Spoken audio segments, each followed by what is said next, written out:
Good evening. It's my absolute pleasure to welcome you tonight. And anyone who's a latecomer is welcome to come in. They'll just miss this part and not the really good part. Welcome to Imperial. And all I have to say to start is, if you think that you're totally sure of something, think again. And I'm sure after this evening you'll be thinking again. If you are in doubt of the veracity of things you read, perhaps your doubts are justified. We know what we know. We don't know what we don't know. But now, thanks to David Hand, we can begin to understand some of what we don't know. The dark data that we need to be aware of to ensure that we're able to make good decisions. It is my pleasure to introduce Professor David Hand, Imperial College's Emeritus Professor of Mathematics and Senior Research Investigator and former Chair of Statistics. He is a Fellow of the British Academy, an Honorary Fellow of the Institute of Actuaries, and has served twice as the President of the Royal Statistical Society. David has held numerous leadership roles, including chairing the UK's Administrative Data Research Network and spending 8 years as Chief Scientific Advisor to Winton Capital Management.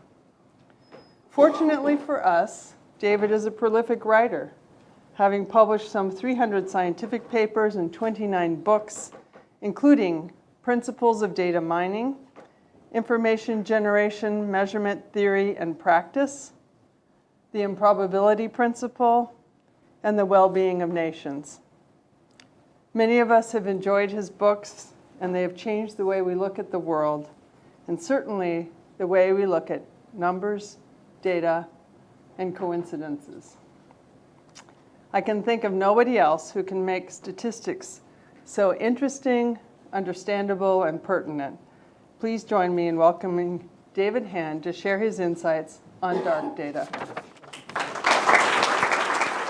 Thank you very much.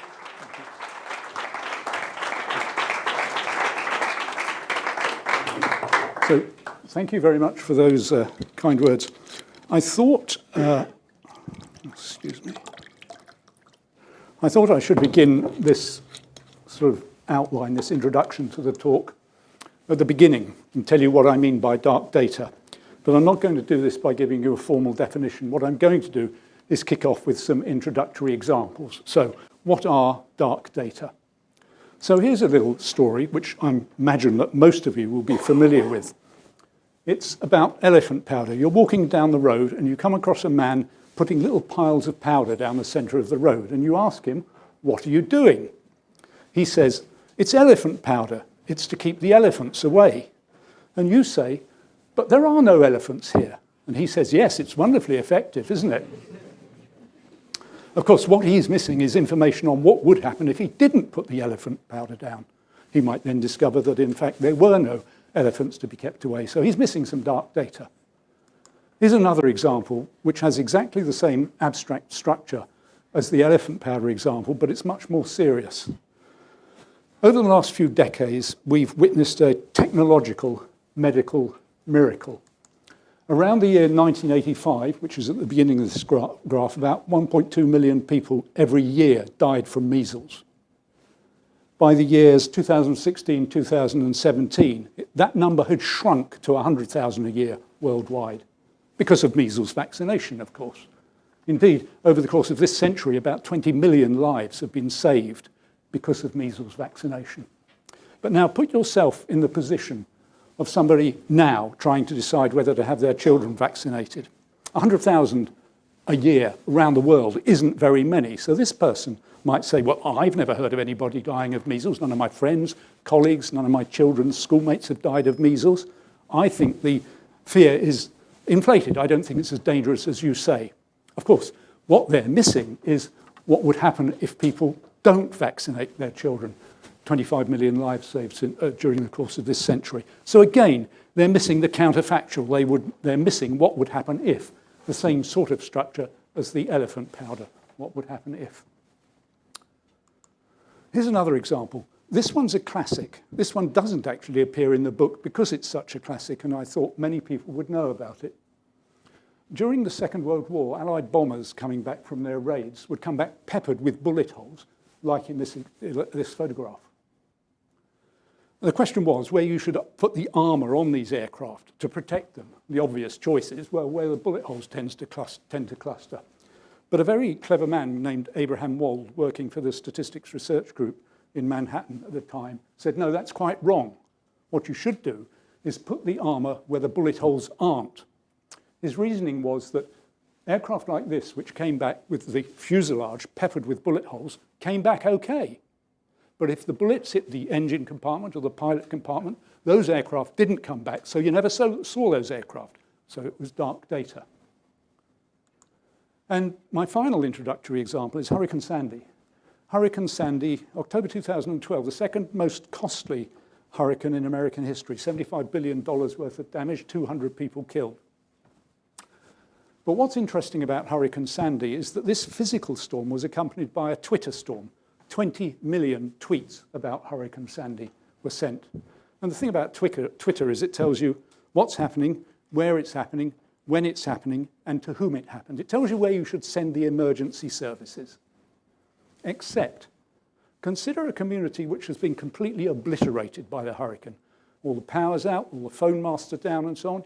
You wouldn't get any tweets from them.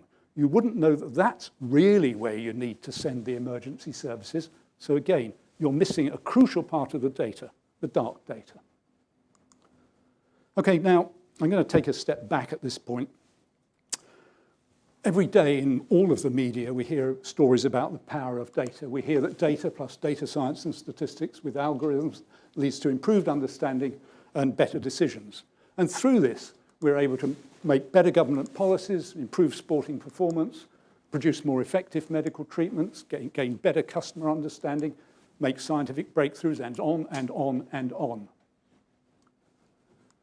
And the media are peppered with phrases like this. You'll all have heard of all these phrases all the time: big data, artificial intelligence, data exhaust, alternative data, and so on. You'll be familiar with these phrases. But what these phrases tell you is about the data you have. What they don't tell you is about the data you don't have, like in my 4 introductory examples. They don't tell you about the problems that can arise because of the data you're missing, like in my introductory examples. They don't say, in particular, that the data you don't have, the dark data, can be even more important than the data you do. So let me come back to this slide again, all these phrases that you regularly see, and highlight the phrase big data. People occasionally say to me, yes, problems with missing data matter if you've only got small data sets, but I got billions of data points. Surely that washes out any of the problems arising from bits of data you might be missing. However, that, in fact, is quite wrong. It's the wrong end of the stick. It's rather like the Abraham Wald and aircraft bullet holes example earlier. It's completely wrong. The truth of the matter is that big data have all of the problems of small data and extra problems of their own. But I'm going to kick off, rather than trying to, well, big data, you might have 1 billion data points, but there are only 32 million seconds in a year. So if you looked at data points one at a time to examine them, to check for consistency, coherence, and so on, take you 30 years to look at them. Big data have all the problems of small data and problems of their own.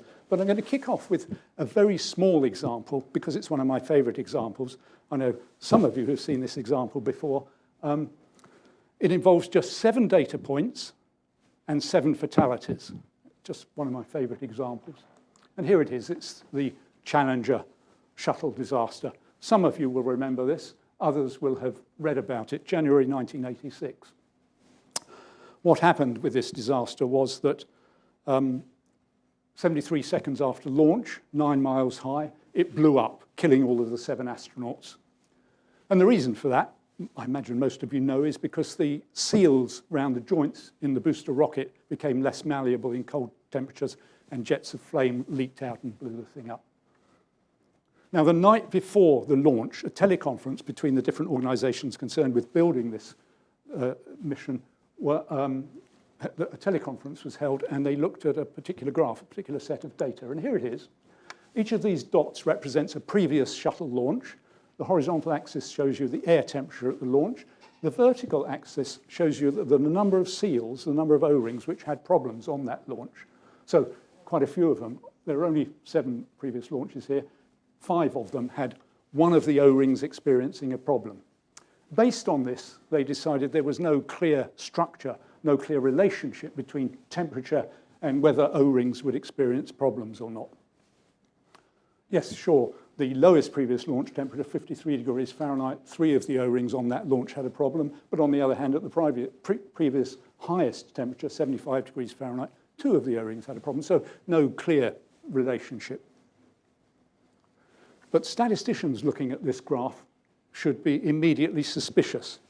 Now, ideally, at this point, I will pause while you ponder that graph and think, what's funny about that graph? But I haven't got time to do that, so I'm going to rush ahead and tell you what's funny about it.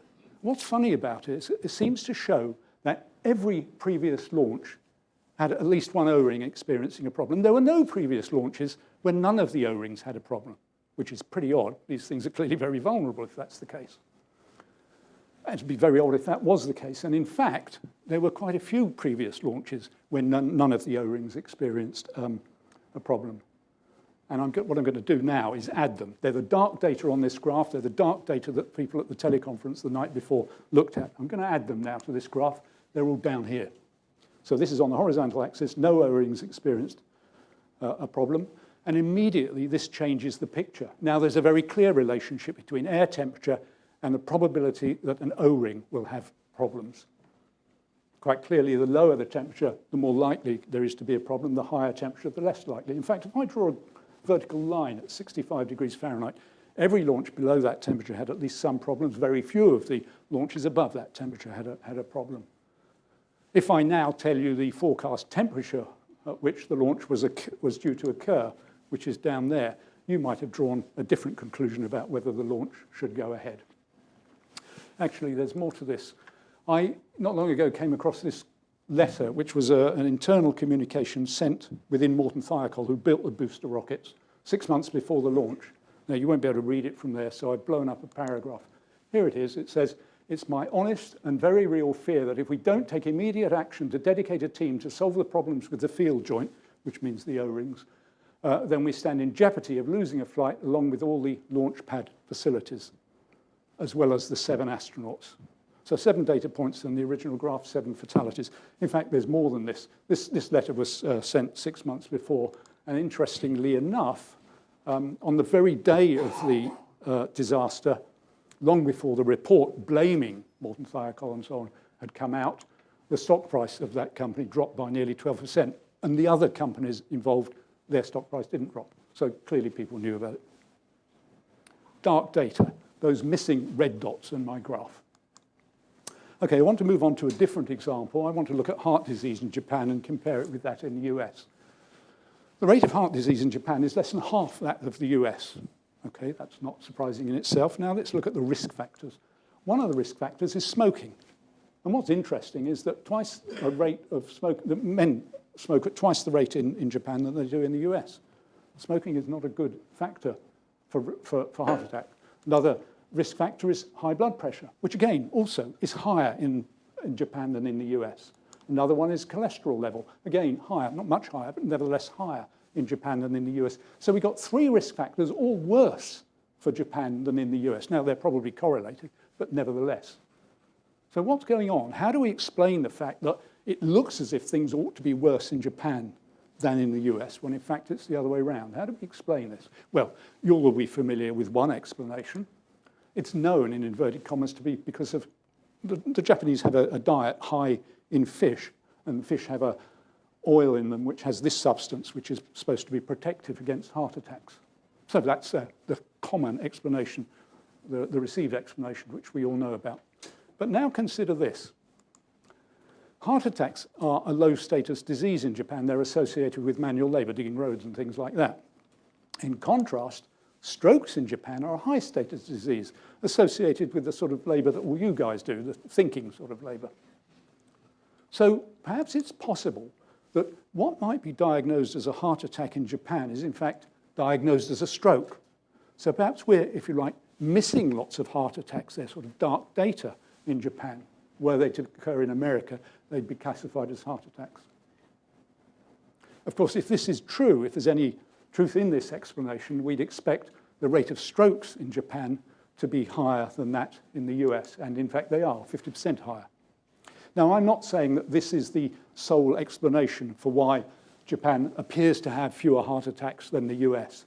What I am suggesting is that I suspect both of these factors have something to bear on the problem, one of them being dark data. Sometimes data are dark by design, deliberately so.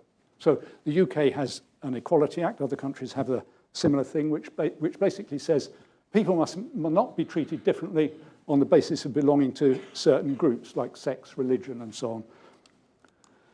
What this means is that you can't include those characteristics in decision-making processes. But the EU gender directive, do you remember the EU? It's a bunch of countries off the south coast of England. Yeah.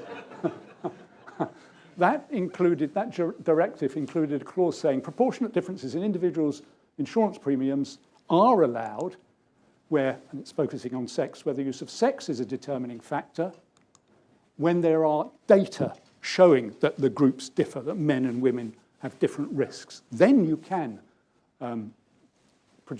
use different insurance premiums. You can treat the groups differently. But that, of course, allowed different car insurance premiums, provided there was actually data showing that the two groups differed. But a few years after, 7 years later, the European Court of Justice, a case was brought before it, and it decided that that clause, allowing the two groups to be treated differently, was incompatible with the principle of equal treatment for men and women. It was discriminatory. That's what it decided. And the year after, it became illegal to have differential insurance premiums based on gender. So from my perspective, from our perspective, it meant that gender had to become dark data for insurance decisions. You couldn't include that in your decisions. This had a number of consequences. First, of course, it led to the premiums changing in size. You're making the data dark, you're hiding the data, leads to changes in premiums. So on this graph, this green line is no change. The red line shows you how the females' insurance premiums changed, especially for younger women. Their premiums shot up. They went through the roof. And indeed, for any woman up to age about 47, the premiums increased. For men, on the other hand, for whatever your age, they went down. And for younger men, they went down dramatically. And if that graph isn't clear, I've calculated the overall averages over age. So men's premiums went down from £658 to £619. Women went up because of this change in the law. But there are other consequences. One is that more young men can now afford insurance, which means you're going to get more young men on the road.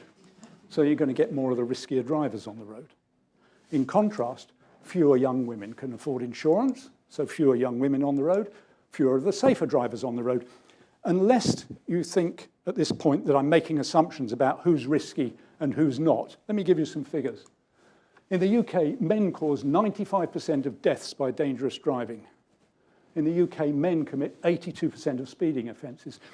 I have to say there's dark data behind these figures as well, because there are more male drivers than female drivers, but nevertheless, they're rather chastening figures. Anyway, to go back to this story, more of the riskier drivers, fewer of the safer drivers, meaning more accidents and higher premiums for everyone. Is this good? A consequence of dark data. There are, I have to say, there are still more consequences of this sort of thing. In Canada, you can still charge different premiums. And a couple of years ago, an article appeared in the Times where a man had apparently changed his gender to get cheaper car insurance. Legally, I'm a woman, he says. I did it for cheaper car insurance, and it worked. It reduced his premiums by £650 a year, basically. So. Okay, there are 15 types of dark data. I'm not going to go through them all, so you can relax. I'm going to go through about 5 of them. The thing to observe, though, is that they're not mutually exclusive. Just because you're suffering from one type of dark data in your data doesn't mean you're not suffering from others. Just because you can handle one, you've got to keep your eyes open for the others. 2 of these 15 types will be very familiar to you. One is data we know are missing, and the second is data we don't know are missing. And the reason they'll be familiar to you is because they're Donald Rumsfeld's known unknowns and unknown unknowns. Here's an example of known unknowns. This is from a survey. We've got people's age, height, weight, and sex. And for some of these people, we don't know particular values. Now, let's take this person, the second person who hasn't apparently given an age. Now, we know they've got an age, we just don't know what it is, so it's a known unknown. In contrast, there might be people who don't respond to a question in a blog. Now, we don't know who's read the blog, who might respond to the blog, who's interested in it, what their answers are. Those are unknown unknowns. A third type of dark data are choosing just some cases. So psychics generally make lots and lots of predictions, and then they draw your attention to the ones they got right, forgetting the others, treating the others as dark data. Another type is self-selection. So you might be running a business. You know how your customers, the customers who regularly shop with you, behave because you've got all their transaction details. You can analyze their transactions. You know exactly what they've done. But of course, you might want to expand your customer base. You might want to recruit new customers. And you don't know how those other people might behave. You might expect them to behave a bit differently from your current customers. After all, they're already different in that they're not already your customers. So the other customers are, in fact, dark data.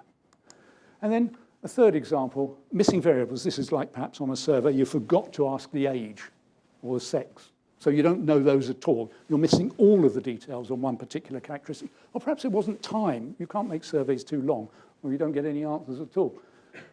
So perhaps they're entirely missing variables. And I want to go through this example in a little bit of detail, because it can show you how serious the problems can be. So I'm going to talk about who survived the Titanic. I've got number of surviving divided by the number on the ship for different categories. So, for example, there were 908 crew on the ship, and 212 of those survived, with a similar sort of thing for the third-class passengers. I'm going to contrast crew and third-class passengers. And these are the proportions. You're more likely to survive the sinking of the Titanic if you were a third-class passenger than a crew member. Not much difference, but a real difference. It's nevertheless worth knowing about.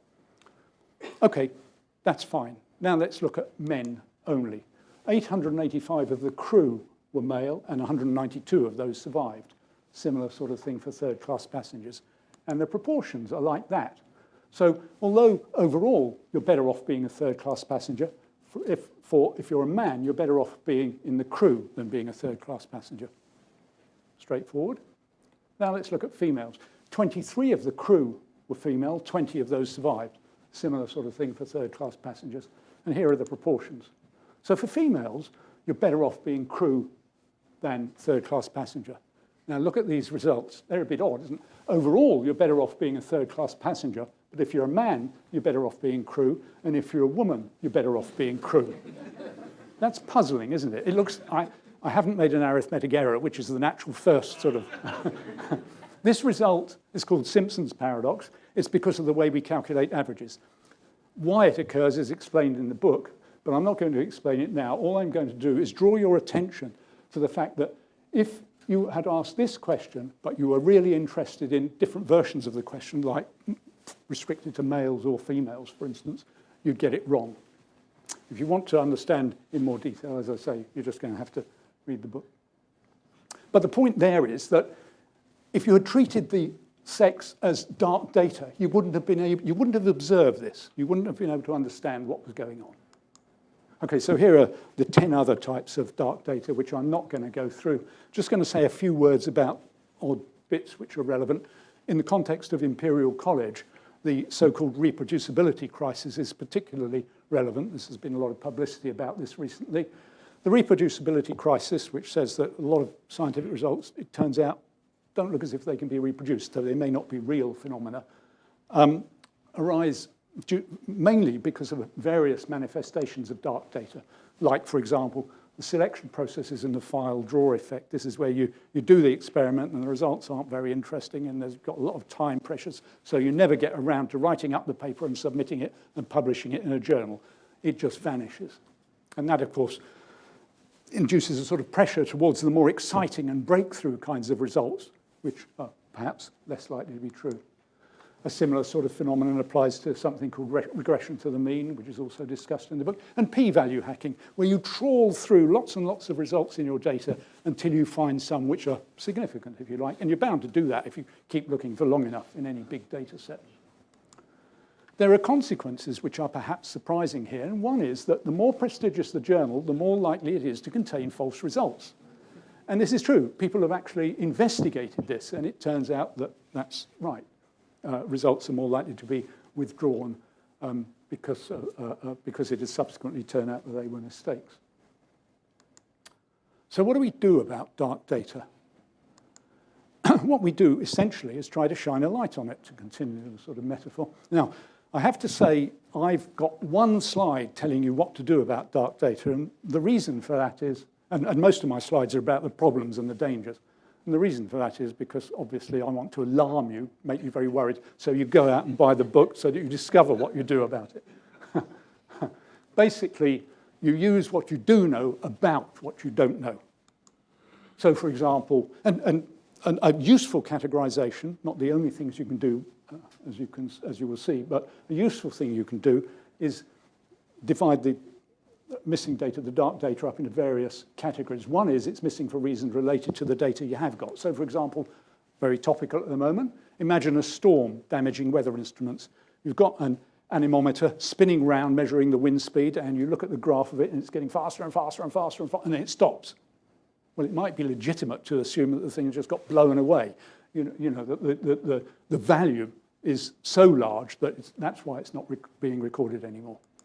Second, it might be missing for reasons unrelated to the data. You've got your laboratory set up, it's measuring reaction rates and all sorts of things, automatically measuring those things, and then there's a power cut, and suddenly your observations stop. The power cut's likely to be unrelated to the measurements you would have had. It's just random. So this sort of phenomenon is equivalent to reducing the sample size you've got. Thirdly, the data might be missing because of values you would have obtained. This is the really tough one. Here's an example. Perhaps people don't return for follow-up in a clinical trial because the symptoms go. So if the drug's working, the medication is working, they don't bother to come back. So you never discover that it's working. I'm exaggerating, but you see the risk of the dark data. Okay, I want to say a little bit about the power of dark data, or as one might put it, the strategic application of ignorance. What we're doing is revealing by concealing. And this is a nice little example. In 1927, Holland adopted a confidential system of reporting causes of death. And the number of deaths in Amsterdam attributed to syphilis increased dramatically. Well, clearly, what's going on here is previously invisible data is being made visible, the number of deaths due to syphilis, and it's doing that by making other data, the identity of the individuals, it's anonymizing, by making that invisible. Now, you often use these sorts of ideas, strategic application of ignorance, to benefit your lives. For example, you might want to keep your medical or financial records dark. Well, you've used passwords to do that. And of course, passwords themselves have to be kept dark. So there's dark data on dark data. I want to say just a very little bit about a couple of slides as I wind up, the dark data perspective on familiar methods, because it's possible to flip standard statistical methods and machine learning methods around onto their heads and look at them from the other side. So sample surveys. In a sample survey, instead of measuring everybody in a population, you just take a small sample, strategically chosen, carefully chosen sample. And if you do that and choose a sample properly, you can get very accurate estimates of the characteristics of the population without measuring everybody. So you might sample 10% of the population. Of course, if you do that, that's equivalent to making 90% of the data dark. Or take randomized controlled trials, for example. In a randomized trial, you randomly allocate people to the placebo and the verum, to the different treatment arms, whatever. And you conceal from people, and from the doctor, the researchers, which treatment people are receiving. It's called blinding, very literal sort of dark data. More advanced statistical tools also use the dark data. They use this sort of extension of it, if you like, the principle of generating data that could have arisen, but which you didn't actually see. So, for example, in some circumstances, we'll generate multiple data sets using the proposed model. We've got a theory, a model, an idea, a hypothesis. We generate lots of data from that theory, and we compare the real data with the generated data. That's called simulation. Or we might generate extra randomly perturbed copies of the data. We've got our data set. We want to fit a model to it. And what we do is slightly jiggle the data and produce new data, which is slightly perturbed from the data we've got, and then fit a model to all of that slightly perturbed data. The advantage of this is that it produces more robust statistical conclusions, more robust models. That's called smoothing or regularization. Or we might take multiple subsamples. You've got your data set, you pull out a subsample. You pull out another subsample, perhaps overlapping with the first. And for each of those subsamples, you fit a model to it. And then you can see, you can compare the results from these different models to see how different they are. This is called bootstrap. Or we might, in classification, in diagnostic problems, we might focus on the ones we got wrong previously and copy them lots of times, and then apply our neural network or whatever it is to that enhanced data set, including those extra previously dark data. That forces the neural network to focus on the ones it previously got wrong, and that's called boosting. So these are standard statistical tools which use the ideas of dark data. They all use this principle that they involve data you didn't see, but you could have seen, data which could have arisen, and lead, as I say, to very powerful statistical tools. So let me wind up. The last few slides have shown you how you can take advantage of dark data. But the message I want you to go away with is one of anxiety and concern about the possible consequences that dark data can have. Now, I started with a little story about the elephant powder. I'm going to conclude with another little story. Again, I think one you'll all be familiar with, but I want to go through it anyway. The drunk looking for a wallet beneath a lamppost. You come along and you see this guy leaning against the lamppost, and he's clearly looking for something. You say, "Have you dropped something?" And he says, "Yes, I've dropped my wallet." And you say, "Where did you drop it?" He said, "I dropped it over there, but there's no light over there, so I'm looking here." And what I'm suggesting to you is that if you ignore dark data, you're behaving like that drunk. Thank you very much.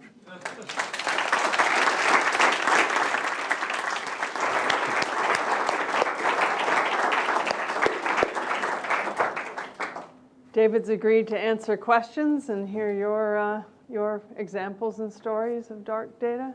Anyone want to start? Actually, let me start a little bit on this idea of concealing data and privacy. I've spent some time recently with Yves Alexander de Montjoy, who talks about anonymized data. And I'm interested in how much his work on de-anonymization. In his work, he's showing with 4 pieces of information or a transaction here and a toll paid there, you can de-anonymize. Are you worried about that there's a dark data arms race, if you will, that people can get at it and we can't? I think that's very interesting. I hadn't sort of conceptualized it as an arms race, but it's absolutely true. I don't think, fundamentally, it's not possible to anonymize data. Nowadays, especially if the data is sort of leaked into the public domain, there are so many data sets around which you might be able to link to the data you've got that anonymizing things effectively is extremely difficult. Having said that, if you do look at the studies which have explored this kind of thing, and there are some classic studies published, what you often find is that in a very large data set, a million data points describing 1 million people, you might find that a few of them are easily identified. And those are the ones which tend to attract attention. I managed to identify who this person was. And it might be that it requires much more work to identify most people. I think Jonathan had it. Yes, John.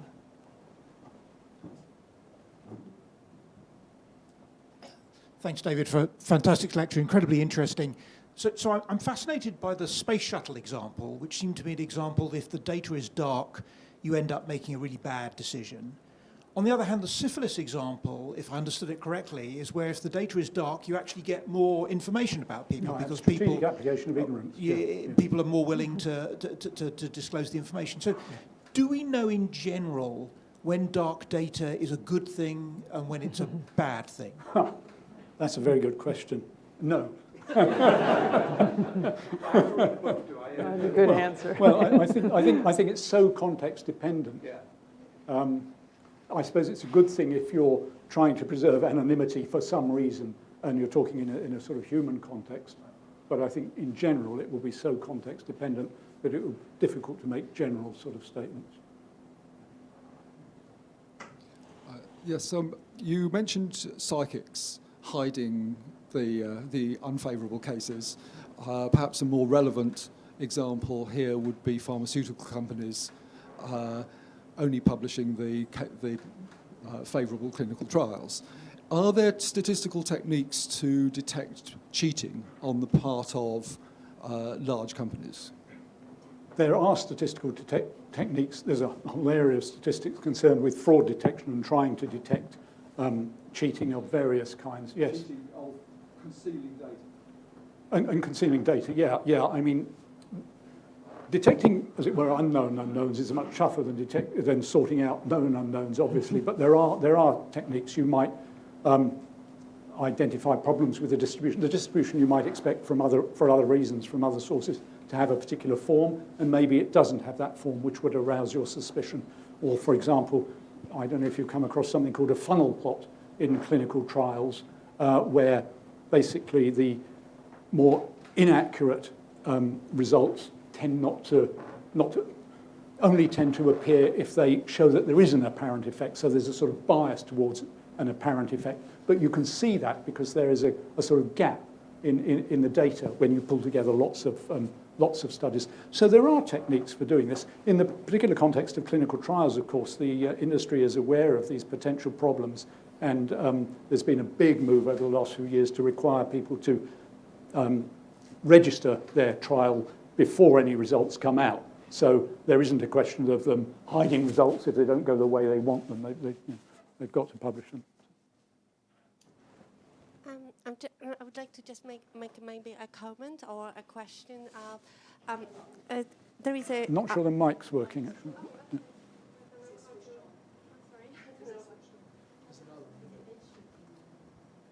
Well, I'll come closer and you can come. I've got a comment or it is a question. I was quite often thinking about when there is a survey at the end of, there is a series of lectures and there is a survey given to the students, and usually more, you know where I'm getting with it, probably. More likely you're getting critique, Yes. Rather than positive comments, which Yes. now shows that there is a. Stop there, yes. I'm really glad you asked that question. Had I thought of it, I would have planted someone in the audience to ask that question, especially with Alice here. I think I think these anonymous comments from students are terrible. I mean, the comments might be flattering, I don't know, but the fact that it's possible, I disapprove of them. I think the sorts of distortions that you can get render the comments on aggregate, in general, worthless. There might be a few nuggets and gems amongst them, but I really think that's a good example of data which really isn't worth the paper it's written on. So, yeah. Isn't that a huge problem with social media in general? Oh, indeed, People yes, able to yes. take on different persona and have the opportunity Yeah. to sway opinions and do other things, either real people or not so real people. Yeah. From an enterprise perspective, what do you think large organizations can do to tackle dark data? What large organizations can do, yeah. Generally, they don't do it. They're basically trying to figure out how to work with the known data. Yeah. What can they do from a dark data? I think the short answer, and I hope this book will be a little bit influential in that, they need to be aware of the problems and need to be aware that biases may be creeping in because of the way the data are collected. I have to say that people expect problems with surveys and so on, and they believe, this is sort of related to the big data comment, that so-called administrative data which are collected as transaction data in credit cards or medical treatment results or education data, they expect those not to have problems because in some sense they're all of the data. The truth is, however, they may not have sampling variability, but they have other problems of their own. All sorts of biases can creep in.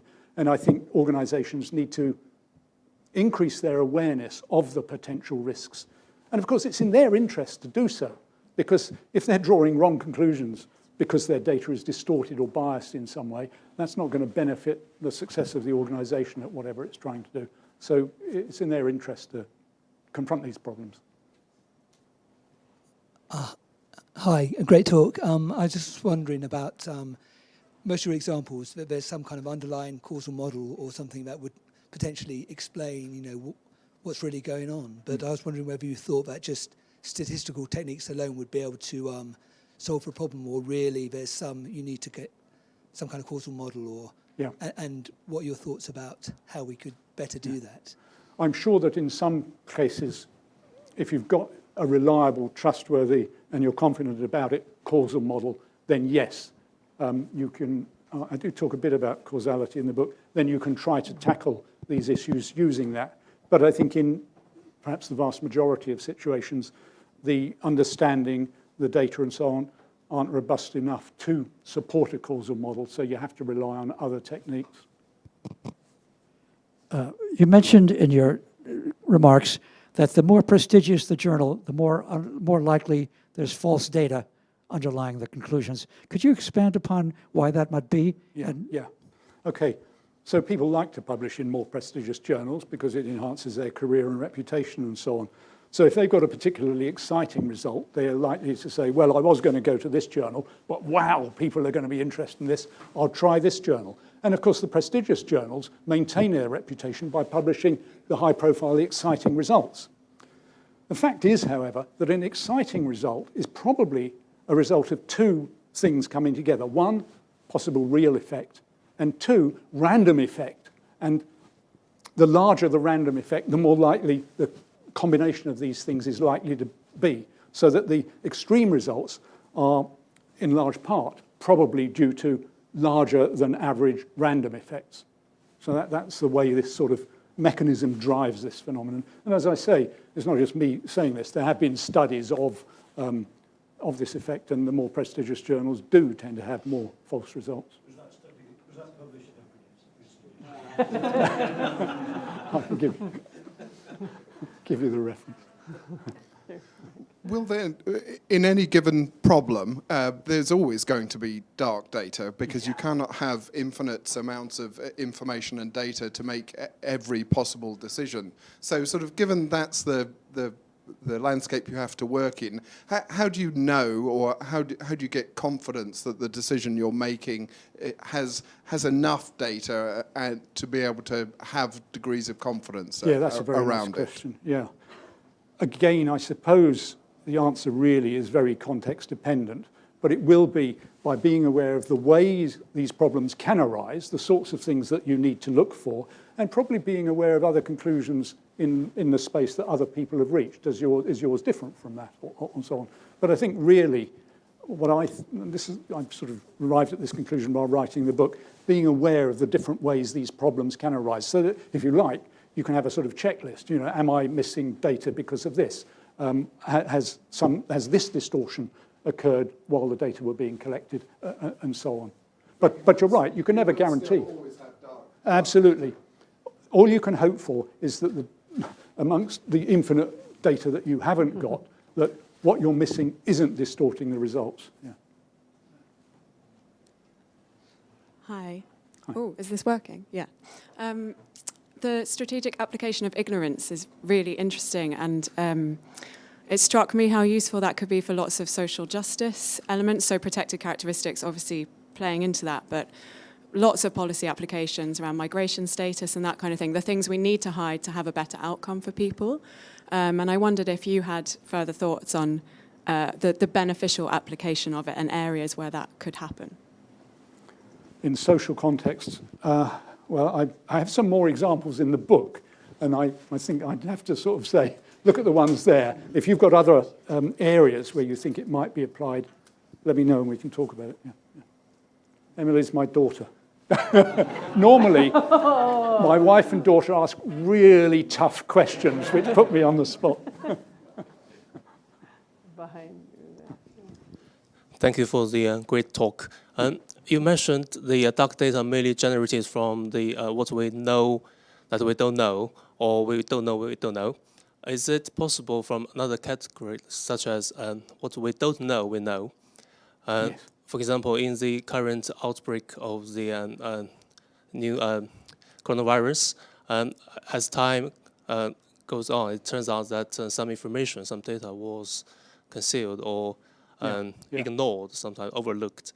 And could that be another category or something similar to that, please? I think it is certainly a type of dark data. I'd need to think about how it fits in with the categorization. But you're right, concealing data is a clear example. Some of the categories, some of the types are concerned with deliberate concealment.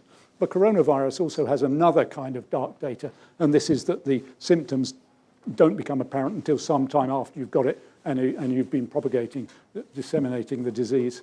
So, yeah, coronavirus does provide another nice example of dark data. That was my question. Oh, same question. Any others? I wanted to, oh, yes, there's plenty more.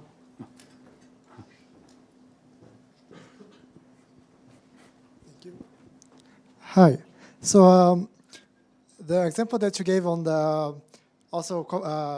contributing on your daughter's question on the social aspect of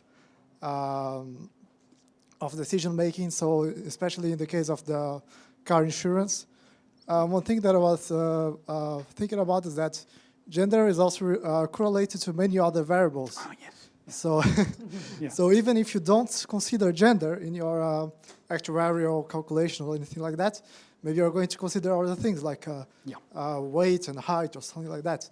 So then you might have cheaper insurance for, I don't know, lower people would make no sense. Right? Yeah, for lighter people, but not for women. Yeah, this is exactly right. And when the law changed like this, there was a lot of concern about this. Okay, you're not allowed to use sex anymore, but perhaps we'll use some variable which is correlated with it instead. And you can imagine what sort of begins to happen is the law then is changed to exclude those variables. So you use something else. And gradually, all of the variables, because, you know, let's face it, we're talking about human beings, everything's correlated. Gradually, you eliminate everything. There have been studies on this. Personally, I think the law's got itself the wrong way round. It's got in a twist. There are statistical tools which can handle this. Basically, what you should do is you should identify the characteristic, let's say sex, that you don't want to discriminate or distinguish between the groups on, and then you should eliminate everything.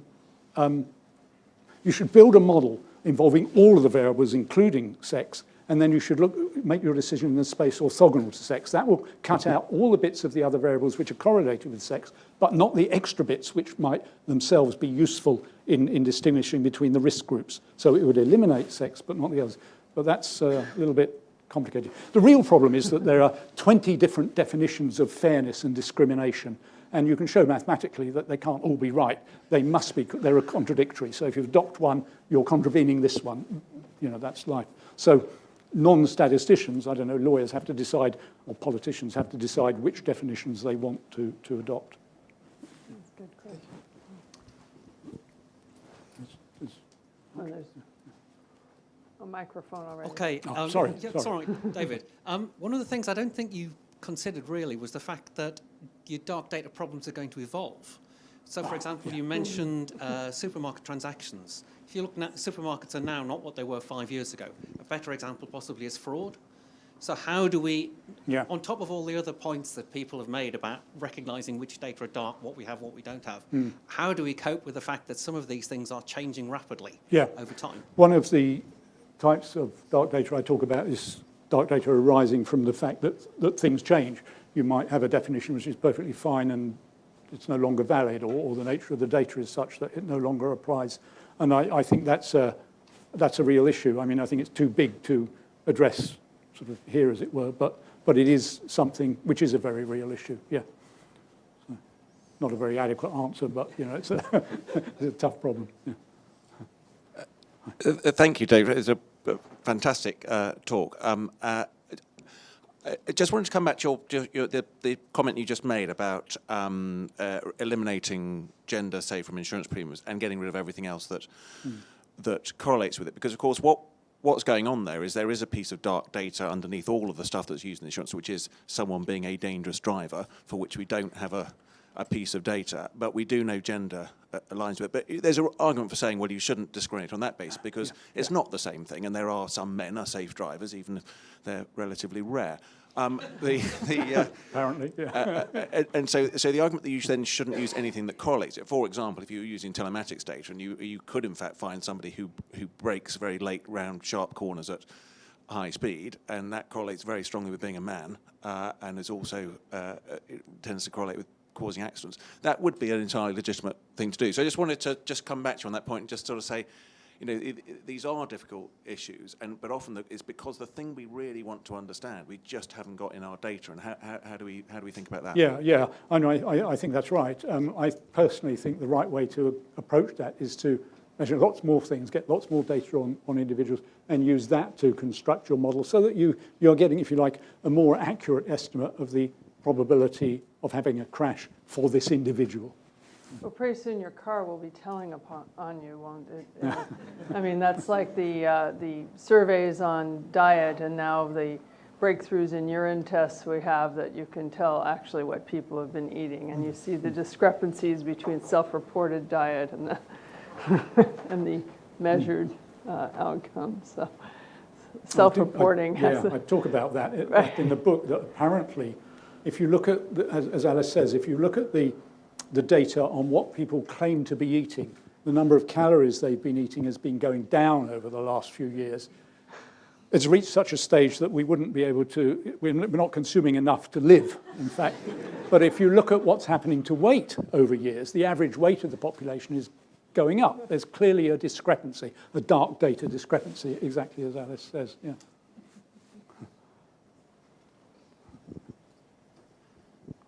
Thanks, David. A fascinating talk. You touched on data about data. And just a question, do you think we take metadata seriously enough as statisticians? That's a very good question. Very good question. I think we take it more seriously than some other data analytic groups like machine learners and so on. But probably we don't take it seriously enough. I think that's a yeah. So probably not is the short answer. The thing about machine learning, of course, perhaps less so now than in the past. But the thing about machine learning was that if you take a data set, throw it at your neural network or your machine learning algorithm, whatever it happens to be, it'll kick out a result.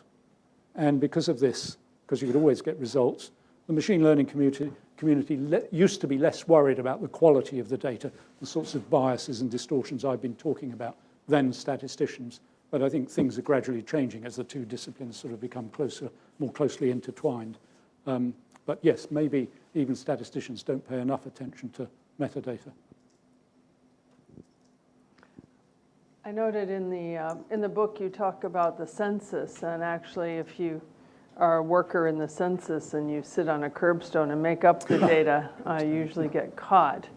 I guess my corollary is now, it strikes me, I'm reading another book, but I stopped to read your book, which is better. But I do recommend Sandworm if anyone's read about cyber security and such. My concern on the cleverness of cheating and or hacking or doing things is getting really seriously sophisticated. And it seems that the most effective breaches and the most effective problems come when they can make it very unnoticeable, like the data looks real enough. And do you worry about fake data and the propagation of fake data into, and sort of, as we uncover dark data, some of it might be wrong? I think that's, I mean, that is worrying, clearly, in a sort of social media and so on sort of context.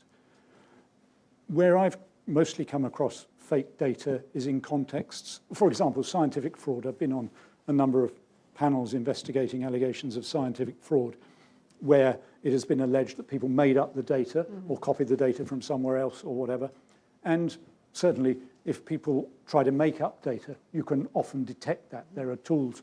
It's very difficult to make up data which look as if they're genuinely real data. But I do think, especially in the sort of cyber fraud sort of area, people are getting more sophisticated. Yeah. Any other? One more. Yes, thanks very much for a very interesting talk. While you were talking, one thought occurred to me. I don't know whether you would... Just one. The whole point was to... Well, I think very slowly, so I'm very pleased to have had one thought. And that is, we talk about systematic errors and random errors relating to data, but when we're thinking perhaps about dark data, there's an analogy, and you can have systematic gaps in the data, and you can have random gaps in the data, and they will produce different types of effect. Yeah. I don't know whether you would like to comment on that at all. Yeah. Is that a worthwhile thing to comment I think on? it is. It's a good distinction to make. I think the real problems are the systematic gaps in data. In many, for example, for many statistical tools, the possible occurrence of random gaps in the data are allowed for by the way the models sort of work, and they fit to the data. Doesn't mean they'll always draw the correct conclusion. Nothing can guarantee always drawing the correct conclusion, but the randomness is taken into account. So the probability of drawing the correct conclusion you can estimate. That sort of allows for the random gaps, but not for the systematic gaps, which is mostly what I've been talking about.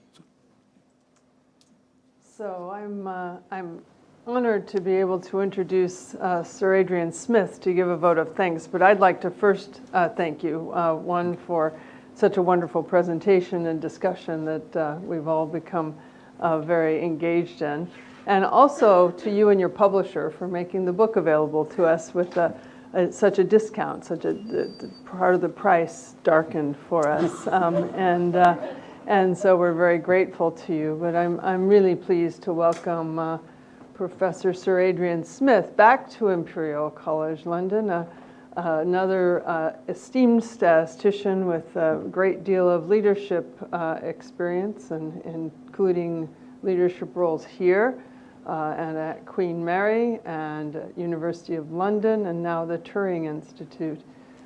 Sir Adrian, welcome back, and thank you.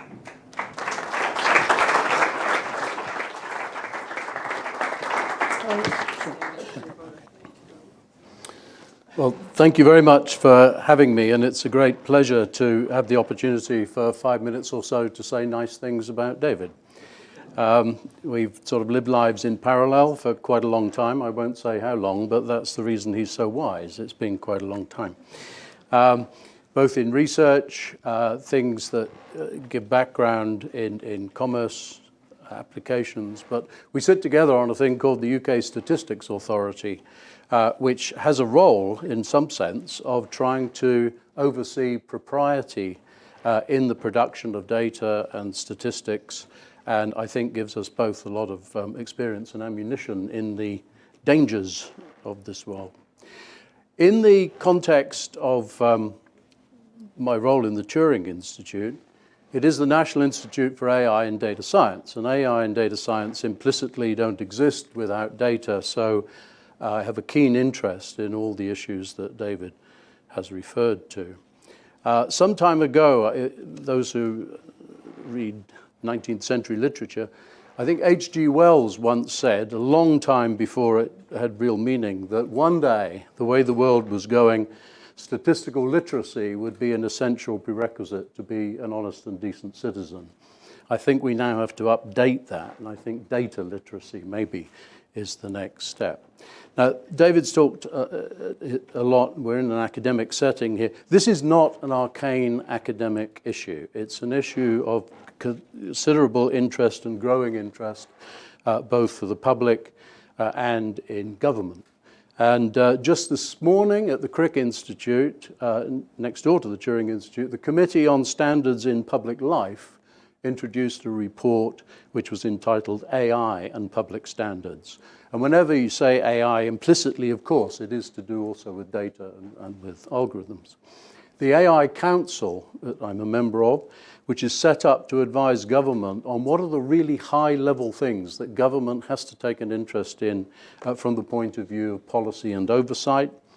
And those three things that have been identified are data, skills, and narrative.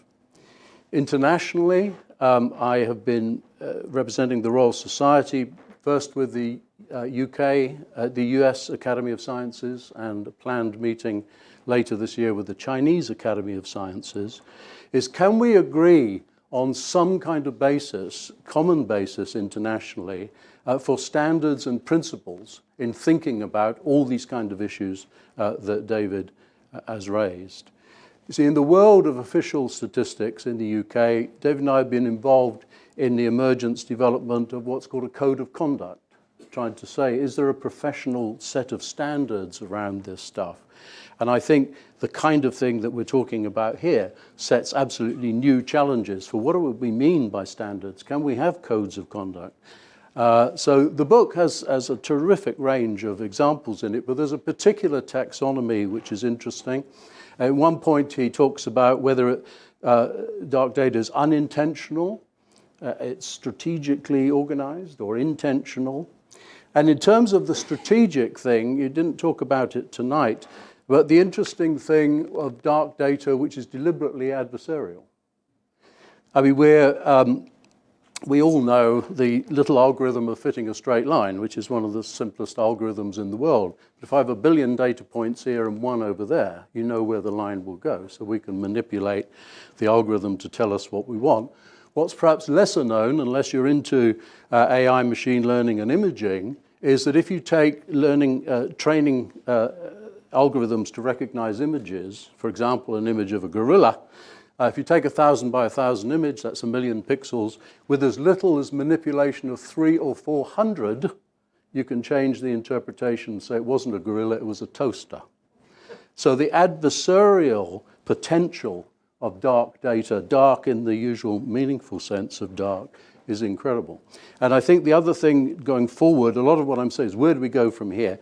The interaction with principles of modeling, principles of experimentation, principles of reproducibility, I think are all issues that we now need to confront in a totally different way. Back to the overall issue of narrative, what should be the role of regulation? Can we regulate standards in data? The Information Commissioner's Office and various regulators in finance and health are very interested in this topic. If we're going to have algorithms left, right, and center deciding things for people, those algorithms based on data, what should be the standards and principles and regulatory wraparound? In public debate, we now have in government the Center for Data Ethics and Innovation, trying to think about how to engage with the public in this kind of arena. And then in terms of education, if you look at school curricula, there's practically nothing that refers explicitly to data, understanding of data, awareness of data. Look at undergraduate curriculum in the universities. Where is it? So brokering debate in and around these issues, I think, is fundamentally important.